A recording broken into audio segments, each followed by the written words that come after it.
every dream that you had of motherhood at that point is shattered.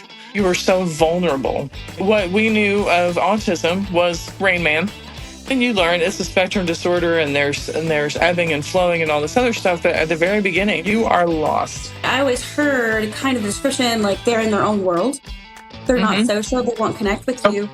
And I was terrified that I would never connect with my child. I remember thinking, he will never understand this.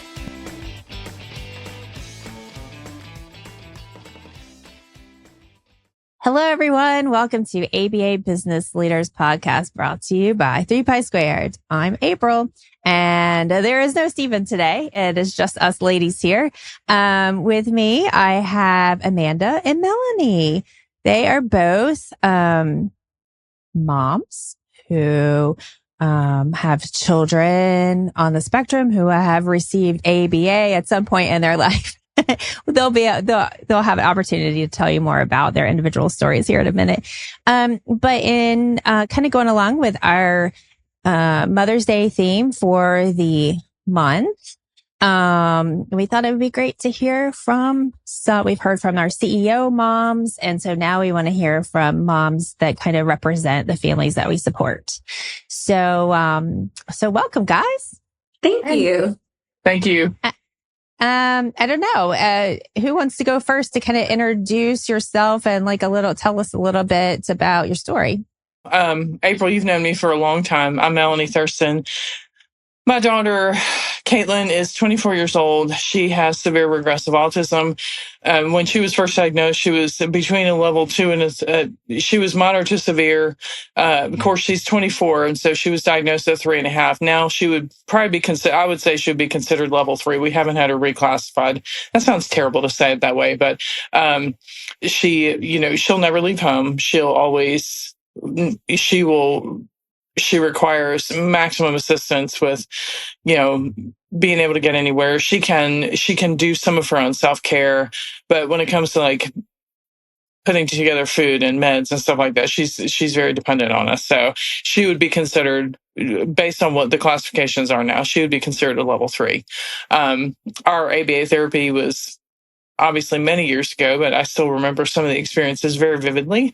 I actually did write a book about our journey. It's called Mom, I Made Her, My Life as an Autism Mom. And yes, I do have the book to hold up and show. Melanie, I'm so glad you brought that up because I meant to tell you, make sure you have your book with you. So if you haven't already heard, I wish I knew the episode number, but go back and look for Melanie Thurston in our ABA Business Leaders podcast. And I did an interview with her a while back, and she told us all about her book and that experience. So I urge you to A, go and listen to that if you haven't already, and B, go get the book because it's amazing. All right. Oh, thank you.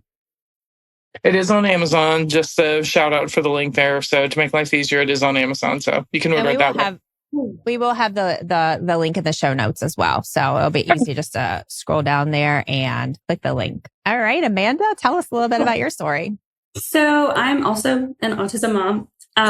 I have a 19-year-old son who was diagnosed with autism at the age of 3. Was not or considered nonverbal until 4. What we started off with was the standard OT and speech before he was diagnosed, and then we worked into there were no ABA services that you could get. So I found out about ABA through his developmental pediatrician and was sent to a doctoral level BCBA for training just to work with my son to start off with. He actually started receiving, so I was his first behavioral therapist. And I used to work with him for 30, 40 hours a week myself. We would run the ABLEs, and then I would meet with this BCBAD once a week. So that's how we started with ABA. And later in his life, we actually started getting ABA services for different things. Instead of early intervention, it was for learning math skills, reading, logic and reasoning, social skills, those sorts of things. I am also a BCBA. I became a BCBA because I loved running the ABLE so much with him. It was so much fun. That I went back to school. I was an artist. I was a painter. I went back to school, became a BCBA, and I've just recently opened my own clinic about a year ago. Oh, wow. So, but I identify primarily as a parent in all the things I do.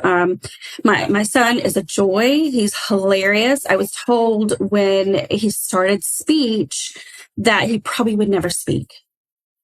And not to expect that, because he was so, he engaged in a lot of self-stimulatory behaviors and all these things that made it very difficult for speech pathologists to work with him. But now he's conversational. He's going to go to college. He's starting the end of this month. He's going to start in the summer.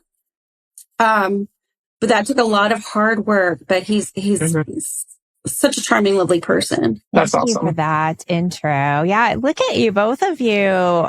Like, women are just like accomplished and have done so much through like lots of hard work, lots and lots and lots of hard work sitting here with us today. Mm-hmm. And I think that this is going to be, I'm excited about this conversation. I think it's, those of you who are listening, right, are typically business leaders and decision makers, business owners within the field. And really hearing a parent's perspective is super important in helping us to shape and guide our practice, right? Yes, we all get into this saying, oh, we want to provide quality ABA. We get into this because we want to help people. We want to help families. But I'll be honest, there's a little bit of I don't know what to even call it, a little bit of negativity around negative talk maybe around parents sometimes, right? Frustration of, if mom would just follow through, or, I wish the parents would do X, Y, Z. And so in my career over the decades, that's been a big focus of mine, is like our parents, right? Like, parents are people too. Can you imagine, having your dreams and, welcoming this baby into your lives, and you have all these dreams for your child, and then that's different than what you expected. And there's a lot of grief there. And we'll dig into all of this here as we talk, but there's a lot there. But ultimately, these are people's babies that we're working with, right? And we need to include parents as part of our team for the best outcomes for the individuals that we provide services for. But I also think it's really important here that we have a wide difference here on spectrum, right? With both of your children, right? With Melanie's, with sweet Caitlin, who I had the opportunity to work with many years ago. Who will be living at home for the rest of her life, right? And then we have Amanda's son, who's going to college this year. And so that just helps to paint that picture of the spectrum that we're working with, right? And sometimes as providers, we're working with these children when they're little guys, when they're 2, 3, 4, 5 years old. And sometimes we're working with them when they're teenagers and young adults, right? So I think that also adds into the complexity of how we handle, that's not the right word, how we work together with parents and handle those situations that come up, and how we communicate, how we support them, and all of that goes into it. So I'm going to just jump in with a big question here. I want to look at how we can help paint this picture of what it's like to be grieving as a parent, as you get a diagnosis. Because a lot of the children that we work with, right, especially those of us who are in early intervention, when we are coming to, we might be their first ABA experience, their first provider. They may have just gotten a diagnosis, or maybe they're still in that process of trying to get a diagnosis. And there's a lot there as we're sitting down and meeting with these parents for the first time, as their life everything shook for them, right?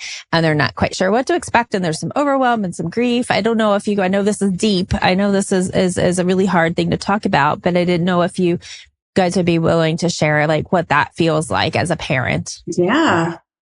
For me, I can remember not sleeping for about a week when I really realized that there was something very different about my child, and that probably because he'd started getting speech well before he got his diagnosis, that probably wasn't just a speech delay.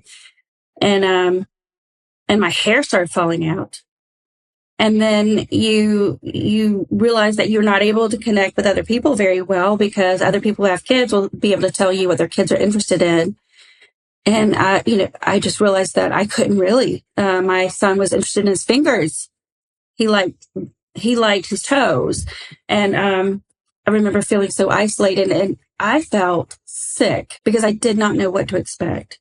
I didn't know what his life would look like. I didn't know if I was up to the task of being able to raise someone with a disability. So I think it's not knowing what to expect. And back when Andrew was diagnosed, autism wasn't really discussed much. Yeah, I can definitely second that. There was no one.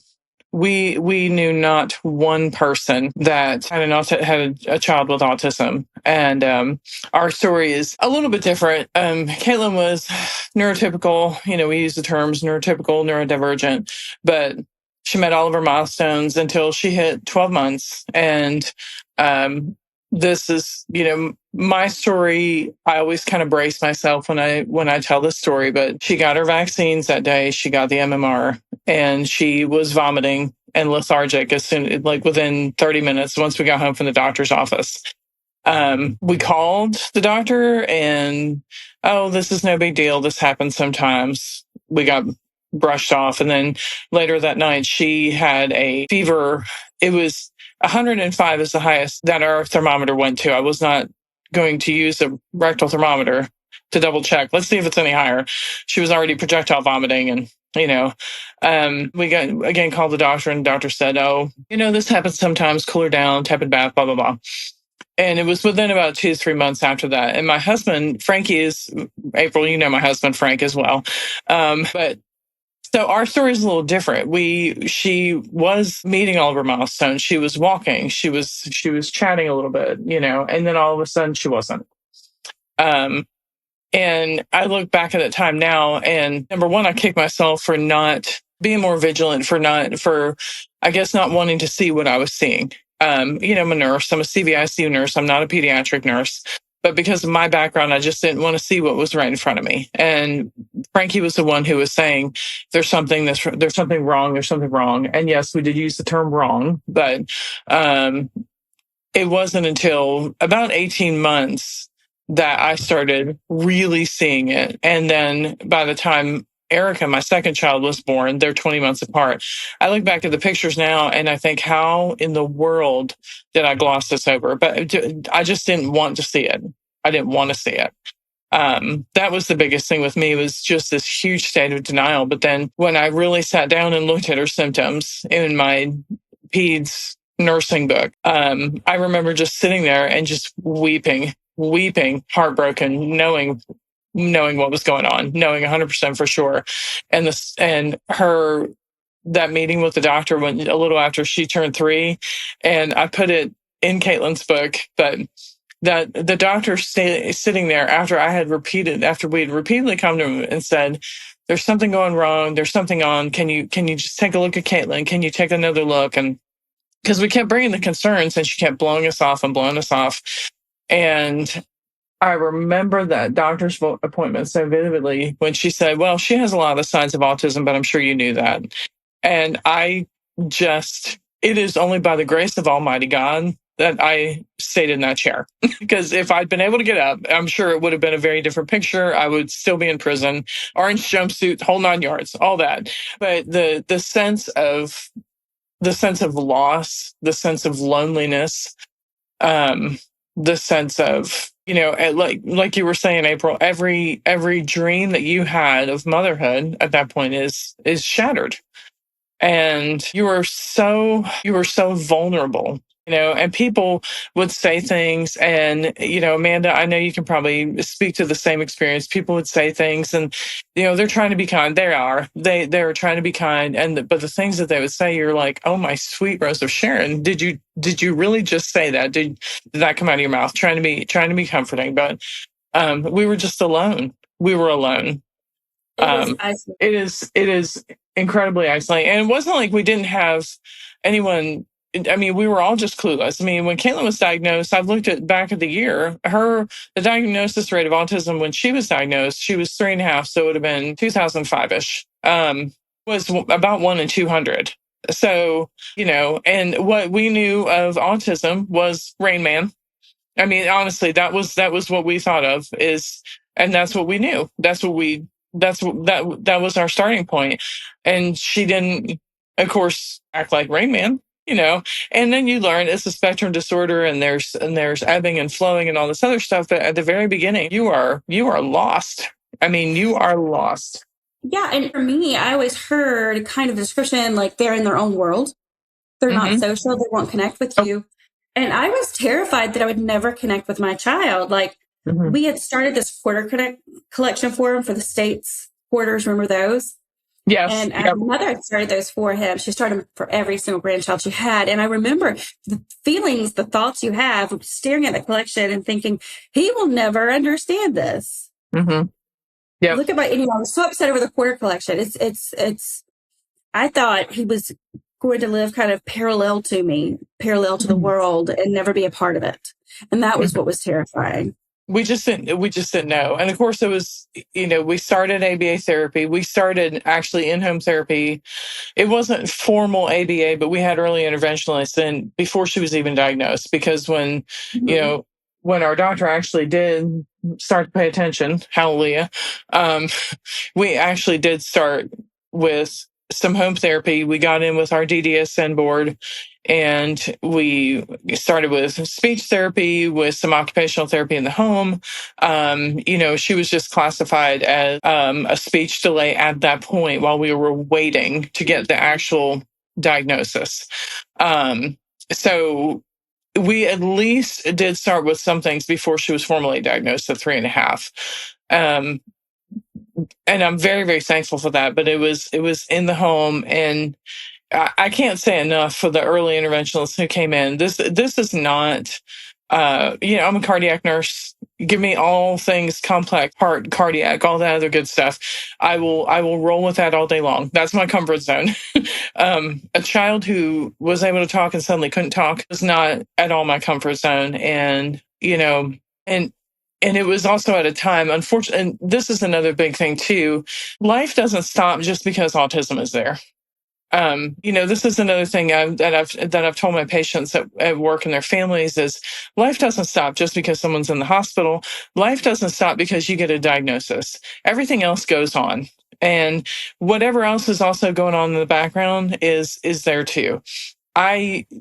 The only really bad experience we had with ABA was probably during one of the most tragic times that I experienced with the death of my mom. And it was not a pretty death at all. She died in a house fire.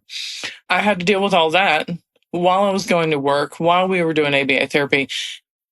And life doesn't stop. It's just kind of relentless that way. No matter what, you still have to do the laundry. You have to cook. You have to clean. If you have other children, you have to take care of the children. If you have pets, you have to take care of the pets. You have to deal with, any other emergencies that come up. Everything has to still be handled. It all has to be dealt with. It's just, so I don't know. It's kind of hard to describe the overwhelming feeling too. And even when we started therapy, even though now we're like, okay, we're working alongside this therapist to some degree, we have some help. We have someone to help guide us because we just were absolutely clueless.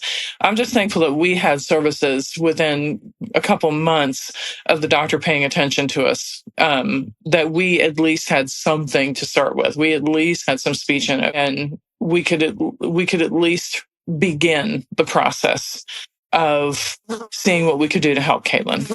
Yeah. So, I mean, you both are talking about, feeling isolated and that the whole situation of feeling isolated, and life still goes on and you have all of these things, going on. Even, and I hate that all of that was going on for you, Melanie, but that does paint a picture of like that life can be what's happening alongside of ABA. And it could just be a normal day where you have to get your other kids off to sports and, cook supper and do laundry. And, so there again, the whole spectrum, right? So what would your advice be to ABA providers along the lines of communication? What would good communication look like? I used ABA in a slightly different way. So we receive some services in school, and one of the first things I think of is that our ABA services that received through the school system were not great.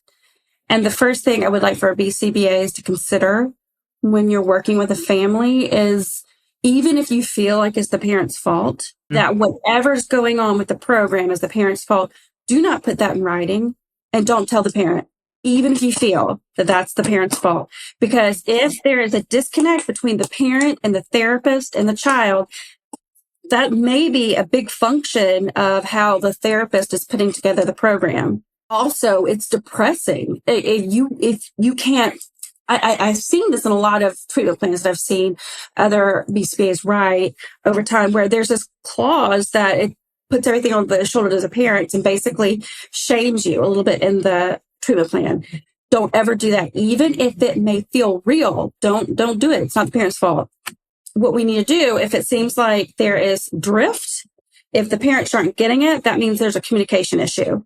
Maybe you're not aligning with their values. Maybe you didn't listen to what the parent actually wanted from the program. Maybe you're not aligning with the client themselves. Maybe you're not checking for assent, and you don't know enough about the client because you haven't thoroughly gotten to know the parent who knows the child better. But the parent's the expert. And sometimes when you ask things of the parent, and I love how you brought up earlier, it's the parent, when we look for, as BCBAs, when we have hard feelings towards the parents because we think they haven't followed our instructions and those sorts of things. Oftentimes we want to be really polite to our therapist and say, yes, of course, thank you. But you may be asking for something that's really outside of what we could possibly do. Because taking your child out in public more often sounds great. But it can be terrifying. I only laugh because like I said, this was a big passion point of mine, even before I was a parent, was how to support parents as people too. Right. Yeah. But then when I became a mom myself, I was like, oh, holy moly. Like, yeah. And especially like my hasn't always been an easy child either. And so it's like, I remember I think he was, I don't even know how old he was. It was one of many tantrums and meltdowns and whatever that we've dealt with throughout his 11 years. But I was thinking to myself, okay. Yeah, this is a little taste of what it's felt like for all of the, cases that I've worked with over the years. Right. And did feel a little gratitude that I helped work with parents to meet them where they're at the best that I could. Mm-hmm. And then also was like, okay, I'm going to do everything I can to help clinicians to be able to meet parents where they're at better because yes. Yeah. Okay. So just ignore that tantrum. Just ignore it. Just that child screaming. Thanks just for take them out in public anyway. In my house, because that's not going to work. Yeah. I mean, and I don't think that was anything, Caitlin was so, I'm trying to remember exactly how she was when you were working with her, April, but, Caitlin was so profound, with her tantrums and her meltdowns. And, we had to put her on meds, and, I struggled with that decision of putting her on meds, because of my family history and my husband's family history, and there's addiction and, all that other stuff goes in there. So that all plays into it as well. But I think if someone had talked about, let's take her out for a public outing, when she was early in her ABA journey, I don't know if I would have laughed, cried. I don't know what I would have done. And I mean, the tantrums, man, they were legendary. I remember literally firemen's carrying that child out of Walmart more than one time because it was just like, it's just not worth it. It's not worth it. Sometimes it's just not worth being stared at. It's not worth, hearing someone, cluck in the back, and you make a little clucking noise in the background, or, it's not worth the fight. I mean, sometimes it's just not worth the fight. And especially in those early stages when you don't know how to help your child regulate themselves. Like you don't even know what their triggers are, maybe. You don't know what's causing it. I mean, our goals was when we were doing ABA therapy were very small, were very realistic for her. And I mean, I would say overall, honestly, I'd say 95% of our ABA experience was good. Really, truly, it was good. And I know not everyone can say the same thing. We had a couple of bad experiences, but it wasn't even, I wouldn't even say it was directly related to the ABA. It was just secondary to some of the things that were going on with life. But when it comes to that, what I will say is, again, remember that we still have other stuff that's going on. We still are dealing with whatever else is going on. I remember very vividly always trying on the front side early on in the ABA journey going, okay, we got to clean the house. We got to make sure the house is clean because I didn't want to be judged.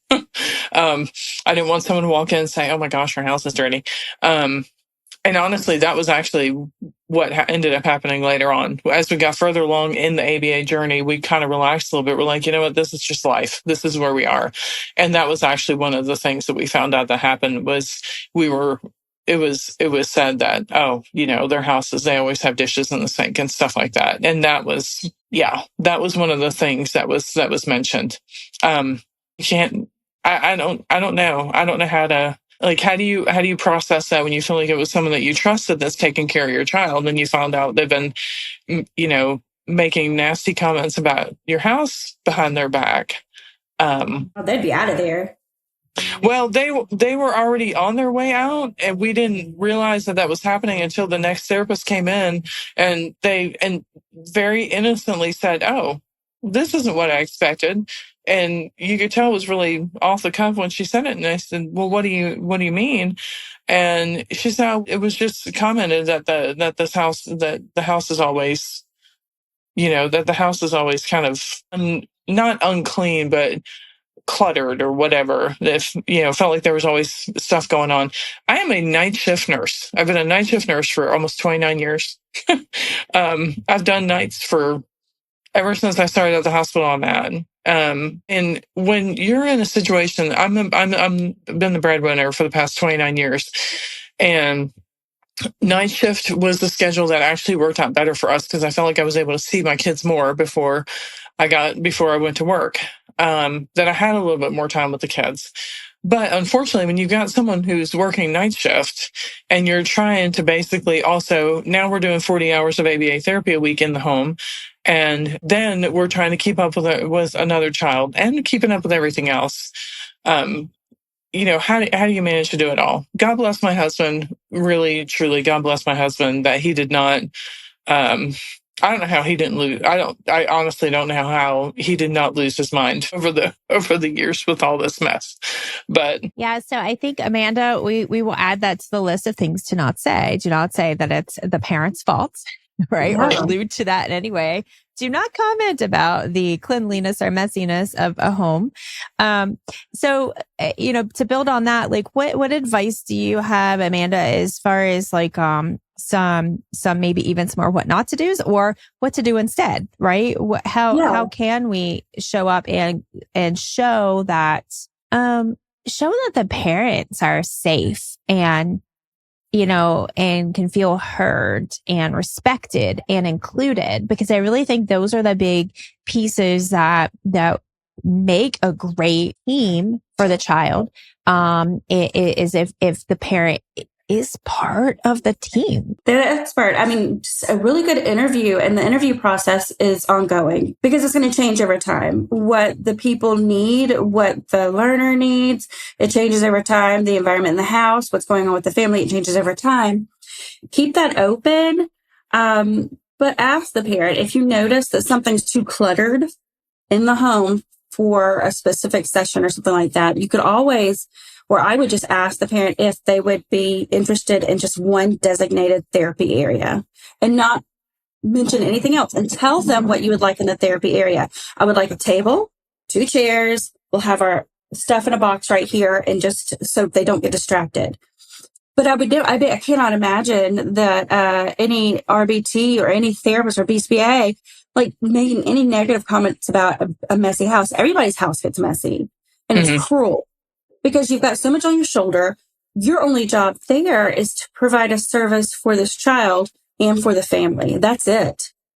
So if we can't build everyone up so that they can stand to go forward, what's the point of us coming in?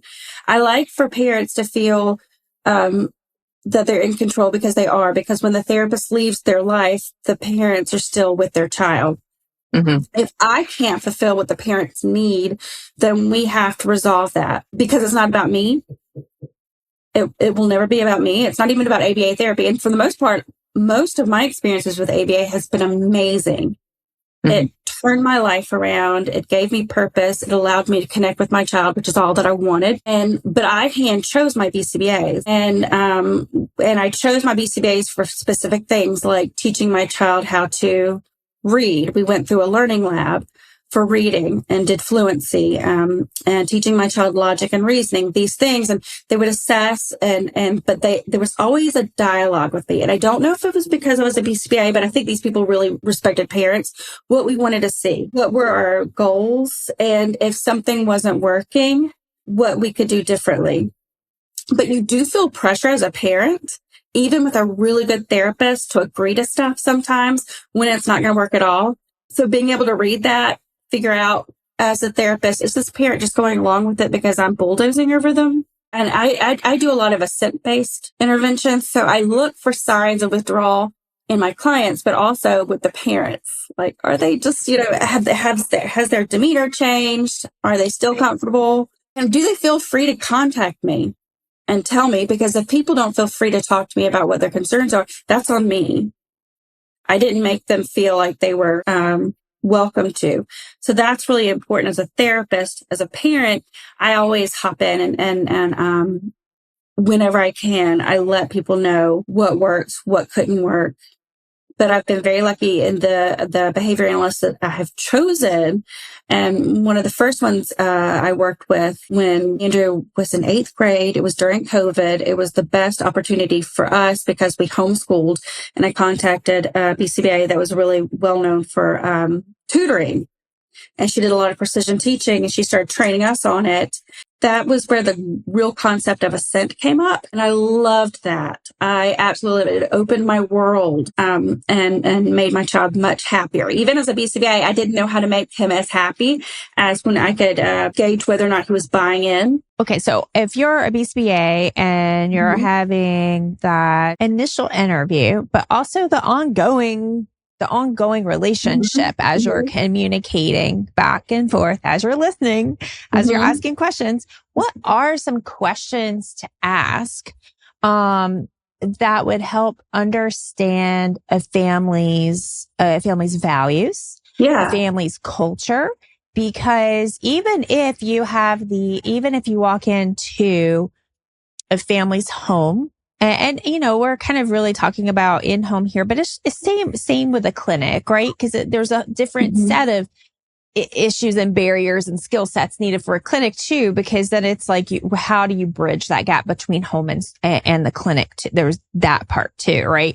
Well, this is what we do at the clinic, and then you're on your own at home, right? That there's those barriers that we see sometimes. But even if we come into a home thinking that we have a good idea of what the culture is and the family values are and what we think the values should be of the family and what we think that the culture should be within the family, what are some questions that we can ask to help us to be curious and help keep us grounded and making sure that we are really focusing around the family unit itself?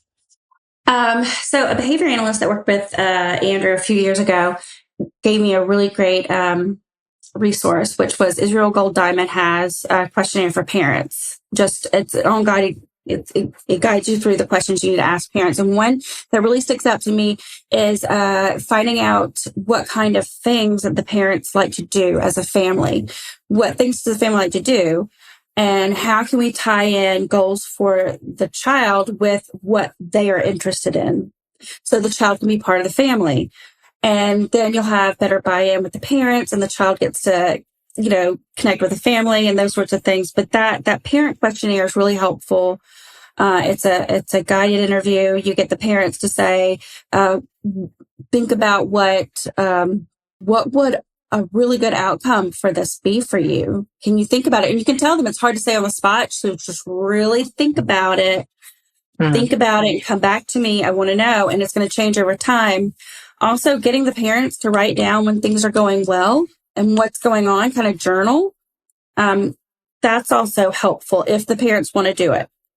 But my biggest thing is I like to come in and find out what they're interested in, not just for their child, but in life in general. What are their interests? What are their goals as a family? And my perspective on this is now, again, our ABA therapy was 20-ish years ago, and we were never asked questions like that. Well, like, what do we want to do as a family? And I don't think that that's anything against the therapists we had.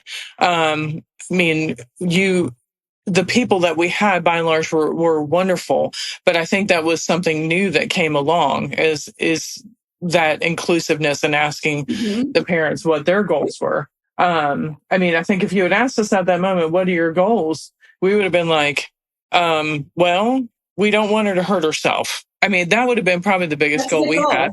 Yeah. That would have been our goal. But but that was, again, it wasn't a question that was asked at that time. So I think that evolution of now we're starting to talk to the parents more. But one thing that we actually specifically asked our therapists, because my first two kids are 20 months apart. They're very close together in age. We were starting to see behavioral issues with Erica, and we were starting to see kind of jealousy issues because Erica, as a toddler, is thinking, well, she's got someone coming to play with her 40 hours a week who's playing with me. And it wasn't that we weren't trying to include Erica in at all, but what we ended up talking to the therapist about was, hey, can you pull Erica in on a couple of these things and include her and make her and show her a little bit of special attention along with it. And we didn't do that. It was probably over 6 months in before we saw what was happening with her. And that was a huge thing for us and for her, that, here she is, this toddler going, okay, she's got, Caitlin has somebody coming and playing with her 40 hours a week, and, they're all bringing a big bag of toys, right? And bringing a big bag of toys, and, and more time was spent in, there was a lot of functional stuff. There was, teaching Caitlin hot and cold, and then working with, trying to do fine motor skills, trying to do some of that. Ours ended up being very, very, we had to start really, really basic and build our way up in a big way. But we asked them, can you please include Erica? And they very happily did so once we were able to see what was happening. So I think that's a huge thing too, is, we have to work with you guys have to work with the parents, and we have to work with our goals. And sometimes, honestly, I'll be honest with you, sometimes we don't have any kind of set goal. Is just maybe, I don't know where to begin. I was that parent who was like, I have no idea where to start with this. This is a totally brand new world. I was out in left field. And even though I was trying to do some research, it was still really out in left field with it. And honestly, I still feel like I'm kind of out in left field with it. But that was a big thing, was including our other child. And that was for her, that was huge. We started to see changes in Erica's behavior when she began to be included.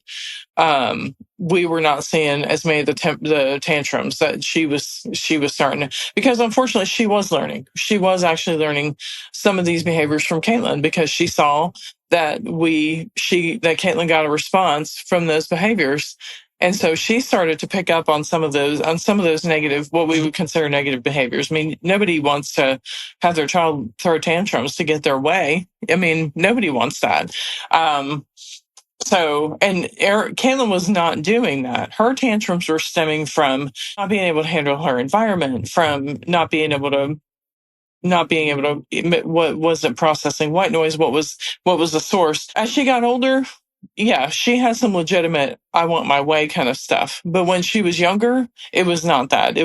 She was just in full neurologic overload, But being able to include Erica was an enormous thing. Yeah, I'm glad you brought that up because because the siblings are very much part of the family too. What would you say? Are there any specific relationship building activities? I'm not suggesting trust falls with the family or anything like that, but are there any kind of relationship building activities or how to include the parent as part of the process as much as they have the capacity for? Because here we also have two very different stories, right? Amanda, you're like, all right, I'm going to learn how to be a behavioral therapist and I'm going to get down and do the work with him 30, 40 hours a week. And Melanie, you're like, man, I'm a nurse working night shifts. I'm making the money for our family and my husband's keeping things together. And they're, I'm from this so many decades ago, gosh, forever ago. But I think I remember you needing to sleep during sessions, right? Sleep during the day while sessions were going on, right? And so, so so first of all, no judgment. We as clinicians should come in and look at this as just different stories and different families, cultures, and no judgment of one mom is better than the other mom, which we tend to kind of get in that spot sometimes, right? But what kind of relationship building can we do alongside of the family and the child and the parents and the siblings and to be able to help people feel included? Is there anything beyond just conversation? I guess is what I'm kind of going for here. Oh gosh. So yeah, you run into it because it's difficult because you become kind of like a pseudo therapist for the parents because they're going through a lot of trauma. It's really difficult. It's really important to listen because if someone cuts you off and says, well, that's not my role, it's hurtful. Yeah. Because these people are already isolated. So you listen and then you can ask questions like, have you, let's say if a child, won't put on their clothes, stays nude the entire day at home and they can't have people come over, then I'll listen to that. And it's got to be really tough. And then I say, well, do you ever, because I know you're a single parent, do you ever take your child to the store? And they say, yes. I'm like, do they put their clothes on then? Yes. I said, okay, we know what they'll put their clothes on for. There must be something about this that they enjoy. And we break things down and then we come up with, if they want to take them to the store, how we can create those sorts of opportunities, if they work. Looking non-linearly, what are all the different variables in the home, in the family that can really work for the child? So kind of pulling out those times when things work out, then that's how I can focus it back to being kind of behavior analytic. But also, another thing that I liked, and I pull from my experiences that I enjoyed, with my child is whenever in a program, if we could work on motor skills. And I learned this from a behavior analyst that was working with my son. And I had no idea he was so delayed in his motor skills until another behavior analyst had noticed his handwriting. She was working with him for math. And she's like, well, his handwriting's very off. So we went to another behavior analyst that understood motor skills. Well, let me tell you, it opens up the world. You can build a relationship with someone if you work on motor skills systematically. And that, I loved it. So what I've done is whenever we can, we'll incorporate this thing called the Big 6+6 motor skills kind of things and just, little things you can be that the child enjoys. The parents could work just for a few minutes a day with their child if they want to. Little things like, this is from the behavior analyst that worked with Andrew. And then I started using it with, other clients, have 2 boxes, working on reach, grab, placing, releasing, and doing that with the child, reaching for something, grabbing it, placing it, releasing it. And then you're working on these different goals that are going to work with handwriting, dressing, all these things. But while you're doing it, the child starts to pay attention to the parent. And also another thing that I would do, and this is probably too wordy, is make sure we have our signals are really clear.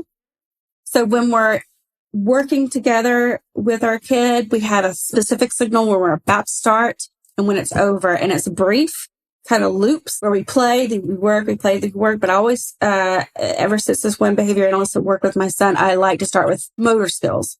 It is super fun. And usually even a very challenging child gets into it and they enjoy it. But that's a good way to build connections with your child. And then you can move from there to do more complex things. Yeah. Thank you. Thank you for sharing that. And do you have anything to add on that note, Melanie?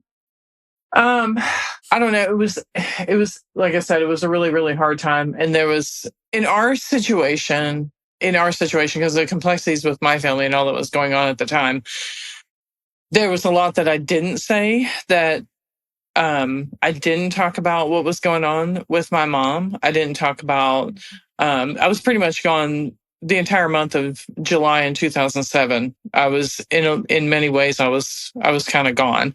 That was when she was at her. And of course, that was when we were having 40 hours of ABA a week during the summer. And I just remember so much trying to not just hold that in and deal with it myself and not put that as part of the therapy, because it wasn't Caitlin's problem. I don't know if that makes sense. Yeah, you were kind of compartmentalizing, right? And yeah, and in some ways you were like, she's taken care of. Yeah. Yeah. And so I know that month I really did. I completely disconnected. It was really the whole month of July, because I ended up having to fly to Pennsylvania. I knew that something was really wrong with my mom. And then I got back, and I got back Thursday night. Never forget this. And then Friday morning, the next day. And this is when probably the most hurtful thing happened with our ABA journey. I remember it was 9:00 in the morning. I was trying to fold some laundry, just trying to help Frankie get caught up, because I'd been gone for the week and he was dealing with everything by himself. A couple of my coworkers had come and dropped off some food. That was before we realized that Caitlin had all the food sensitivities that she has. But, they were like, what can we do to help? And I said, somebody wants to drop food off. And, Frankie is very reticent about stuff. He's not going to tell you he needs anything. He's just going to try to handle it. And, and he has really done the best he could over the years, but he is not going to open up and say, I need whatever. He's just not going to do that. But I distinctly remember my brother calling me and telling me, house is gone, mom's gone, we don't know where Pops is. And I remember just dropping the phone and screaming right there next to the dryer, realizing that, and I said, what happened? And he said there was a fire. And I remember hearing the therapist behind me going, well, what is wrong with her? And that was why I did not open up and say what was going on, because how do you bring that into a conversation? I guess the point I'm trying to make is, if your parent seems disconnected, it could be that they're processing something else that they can't process. And it's okay as a therapist to say, hey, is there anything else going on? You don't have to tell me a lot of details, but you seem really disconnected. Is there something going on? And if someone had asked me, I could have given them a cleaned up version.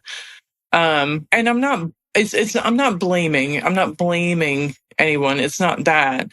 It's just a learning thing of, if you happen to notice your parent really checked out, or, I see survival mode written on my patients' families' faces a lot.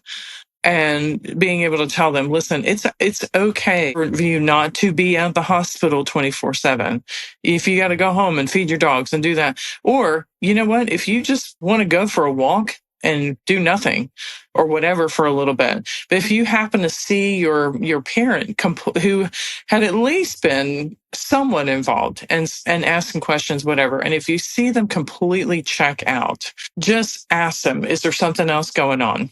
Maybe they don't have to give you all the details, but maybe them just saying, there's something huge that's going on with my family. But I was completely checked out the entire month. And looking back, I was able to see how checked out I was. And it wasn't that I didn't care about my daughter. It wasn't that I didn't love my daughter. I just couldn't, you can only handle so much. You can only handle so much. You have to get to know a family for a little bit before you're able to read the room. And you really have to pay attention. And for you guys coming into people's homes and helping us, you're amazing. You're amazing. You're lifesavers. We rely so heavily on you guys to help us and to teach us and to help us teach our kids. And that ability to be able to read the room, it's a big one and it's hard. And I don't envy you having to come in and do that sometimes, because some people are shut off to begin with because for whatever reason. And so trying to eke anything out of them is like cracking open a turtle shell. That's hard. Yeah, for sure. For sure. Well, we're heading towards the end of our time, but I did want to give you both a chance. If there is anything that we did not cover, there's so much we didn't cover. We just barely scratched the surface.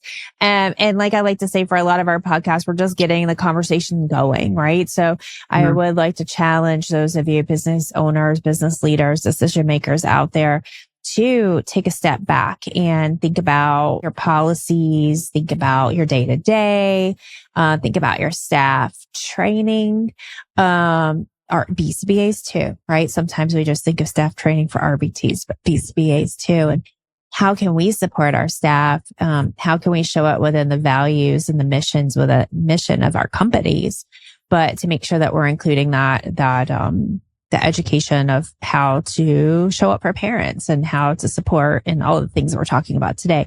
So for sure. But is there anything that you wanted to make sure that we cover today? Any specific points? Anything? Now's your chance. I think that the most important thing for me is to know that I think almost all parents of children with autism are coming from a place of trauma, and their lives are very, very different than they had planned on them being. Their lives are much more complicated, and they don't want to not run a program. They want to see success. And for me, all I wanted to see was my child build skills. I wasn't even concerned with reducing problem behavior because I knew what was most important was that my child was learning and growing. And if parents seem dissatisfied, there's a good reason. If people are complaining, there's a good reason. And it's a very different sort of life. And everybody's coming from a place where every moment in their day is much more complex than they had intended or imagined. Very much so. I would say those beginning sessions, if you try to ask anybody, like, what are your goals? We're not going to have a goal. I think just initially coming in the first few months saying, doing an evaluation, saying, hey, this is what we're seeing, and this is what I feel like we can help, might be enough. And of course, every parent's going to be different. Maybe other parents have researched through, have had a chance to talk to some other people about it. Maybe they're not quite as isolated. Every case is different, like you were saying. So, but even just coming in initially and just saying, this is what we're seeing. This is where we think that we can help before, they start working on this is asking the parents, this is where we want. I mean, I'll be honest with you. I wanted Caitlin to be safe. I did want her to learn things. So we just didn't know. There was just so much we didn't know because it was such a new thing. We didn't know anybody again. I knew what was in a textbook, and what's in a textbook is not the same as what you're living that life in. And it's a spectrum disorder. We know that. That's why it's called the spectrum disorder, is because you're going to see everything from the most mild to the most severe. We were very blessed. We were so thankful that we had the ABA therapy that she had. It was incredibly helpful. And the therapists that we had taught us along the way when we didn't know what to ask. They taught us along the way when we didn't really know where to begin. So you're going to have parents who have researched and might have specific things that they want to address. And then you're going to have some parents like us who are like, what in the world is going on? And just being able to walk in and start and say, this is what we're seeing. This is what we think we can help with. Might be the first. It might be just what you have to do for the first few months. It's just so fluid. Like I said, I my hat's off to all of you guys. We couldn't have done it without you. We wouldn't be where we were if we didn't have our ABA therapists. We wouldn't be where we were. We learned to teach Caitlin skills because you taught us how to teach her these skills. I can't say enough good for the couple of bad experiences. I can't say enough good. I'm glad to hear that. Because ABA can be very helpful. And at the same time, we've grown as a field a lot over the last couple of decades, and we still have a lot of growing to do. We still have a lot of learning to do, and changing our own behavior. And a big piece of that is kind of being able to self-evaluate. And we've had many podcasts here more recently where it really has come down to parts of the conversation of, yes, there's a whole system, and yes, we can improve the system, but we also have that responsibility for our own individual behavior. And part of that is to be able to self-reflect and self-assess and understand who we are. So one of the big takeaways I'm hearing from both of you is to, if you ask yourself as a clinician, kind of sit and maybe journal or sit and spend some time thinking about your own self-reflection and your own understanding of yourself. And maybe get a little curious and wonder, can I read a room? How good am I at reading a room? How good am I at meeting parents where they're at? How good am I at striking up those conversations and helping them to feel heard and safe and, and providing that environment for safety for everybody involved, and being able to know, do you have goals? Or, hey, I hear, you did have a goal, Melanie, it sounds like, was to keep my child safe. Mm-hmm. And so some families, their goal is to keep my child safe. Other families, it's, something maybe more specific as far as like, I want my child to be able to play board games with the family every Friday night. It could anywhere in between, anywhere. And we already know that we know their spectrum. We know the variety, but, and to be able to know how to read the room and how to show up and compassionately and all of that. So that would be one of my other big asks for you guys that are listening, is just to kind of sit and be curious about where you're at, your own behavior. So, ladies, thank you so very much. I think this is a great conversation to bring some awareness, and of what it's like, just a little tiny peek into what it may be like to be a parent of a child with autism, and all the complexities that are there within that. So I really appreciate both of you so much for taking the time to have this conversation, publicly for others to hear. Thanks for being so vulnerable and for sharing. And for those of you who are listening, thank you for showing up, and we can't wait to see you next week.